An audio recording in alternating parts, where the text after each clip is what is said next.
J'ai l'habitude d'écrire et de dire que je suis otage de ma plume et que seuls les mots me libèrent. C'est mon slogan à moi. Quand c'est écrit, quand c'est dit, c'est une thérapie pour moi.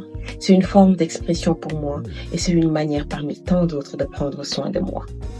Bonjour, vous êtes avec la voix de l'autre côté. Bienvenue dans votre premier numéro de l'année de votre podcast de l'autre côté la voix.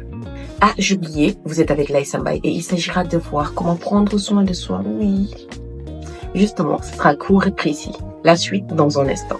La première chose, c'est d'être positive avec soi. Tout ce qui attire le bien, tout ce qui provoque le bien, tu l'attires à toi. Soit se donner de l'importance. Savoir consacrer du temps pour soi. Et pourquoi pas se faire des petits plaisirs. Même si c'est pour manger des maths devant son dessin animé préféré, comme pour moi, c'est notre petit secret. Pour d'autres, regarder un match de football, aller au spa, ça dépend. Et cela consolide la confiance en soi. Loin de ce que pense la majorité, prendre soin de soi ne veut pas dire s'habiller chic, cher ou encore classe. Pas du tout. Si on a envie de se lâcher, on se lâche. Si on a envie de ne pas prendre de bain et de se lâcher en pyjama, on se met en pyjama. Si on a envie de se débarbouiller, on se débarbouille. Tant que ça nous fait du bien, c'est bien.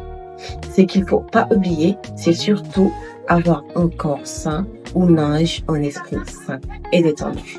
Donc, tant que ça peut nous faire du bien, c'est qu'on prend soin de soi. Tant que ça nous fait plaisir, c'est qu'on prend soin de soi. Et si on a envie d'être sale, comme Péppa Cochon, on n'a qu'à être sale. L'essentiel, c'est qu'on s'en fout de la vie des gens. Tant que ça nous fait du bien, c'est parfait. Venons-en au plus important, avoir un esprit sain, libéré de tout ce qui l'occupe. Quand on profite, on profite. Il faut se dire, je profite. Ça dépend si c'est pour une journée, si c'est pour un mois, si c'est pour 15 jours. Quand tu déclenches le temps pour soi, prends vraiment du temps pour soi. Tu te consacres à soi et tu pousses les problèmes. Hoste les problèmes. Sois égoïste et prends soin de toi. Au final, quand on reprend le cours naturel des choses, on a beaucoup plus de force. C'est-à-dire que rien ne nous arrête. On a beaucoup plus d'énergie et on a beaucoup plus d'ondes positives à partager. C'est de ça qu'il s'agit.